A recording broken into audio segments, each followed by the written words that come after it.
খবর 24 ইন্টুর সাথে আপনাকে স্বাগত। নতুন নতুন খবর জানার জন্য আমাদের চ্যানেলে চোখ রাখুন। কেবল হাততালি দেওয়ার জন্য পুলিশ কি গ্রেপ্তার করতে পারে? তৃণমূল কংগ্রেসের এক নেতার শিশুকন্যা সম্পর্কে কুমন্তব্যের মামলায় হাইকোর্টে প্রশ্ন তুললেন ধৃতের আইনজীবী। এই নেতার সন্তান সম্পর্কে কুমন্তব্যে উৎসাহ দেওয়ার অভিযোগে গত 7 ও 8 সেপ্টেম্বর 2 মহিলাকে গ্রেপ্তার করে পুলিশ। তাদেরকে হেফাজতে মারধর করারও অভিযোগ ওঠে। মঙ্গলবার এই মামলাটি কলকাতা হাইকোর্টের বিচারপতি রাজশ্রী ভরদ্বাজের বেঞ্চে ওঠে। বিচারপতি জেলা সুপারের কাছ থেকে স্বাস্থ্য সংক্রান্ত রিপোর্ট তলব করে আগামী 3রা অক্টোবরের মধ্যে রিপোর্ট জমা দেওয়ারও নির্দেশ দিয়েছেন বিচারপতি। এদিন মামলার শুনানিতে বিচারপতি রাজশ্রী ভরদ্বাজ প্রশ্ন করেন, একটা অভিযোগের ভিত্তিতে সমস্ত থানার কাউকে গ্রেপ্তার করতে পারে? উল্লেখ্য, এই মামলাটি ফলতা থানার, কিন্তু একাধিক থানায় এই ধরনের অভিযোগ নথিভুক্ত হয়েছে।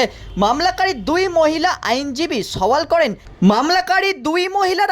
সওয়াল করেন আমরা কোনো মন্তব্য করিনি, শুধু হাততালি দিয়েছি, তার জন্য পুলিশ গ্রেপ্তার করতে পারে? 20 দিনের ওপর হেফাজতে রয়েছেন দুই মহিলা। অবিলম্বে তাদের মুক্তি দেওয়ারও আবেদন জানান আইনজীবী। রাজ্যের তরফ থেকে সওয়াল করা হয়, হেফাজতে অত্যাচারের কথা নিম্ন আদালতে কেন জানাননি অভিযুক্তরা? রাজ্যের আইনজীবীর বক্তব্য, অত্যন্ত লজ্জার ঘটনা। এই ধরনের মন্তব্যে কেউ উৎসাহ দেয়?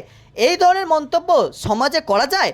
রাজ্যের তরফে বিচারপতিকে জানানো হয়, যাদের ভিডিও দেখে চিহ্নিত করা গিয়েছে সবার বিরুদ্ধে পদক্ষেপ করা হয়েছে। যিনি মন্তব্য করেছেন তিনিও হেফাজতে আছেন। এরপর বিচারপতি জেলা সুপারের কাছ থেকে স্বাস্থ্য সংক্রান্ত রিপোর্ট তলব করেন। ব্যুরো রিপোর্ট, খবর 24/7।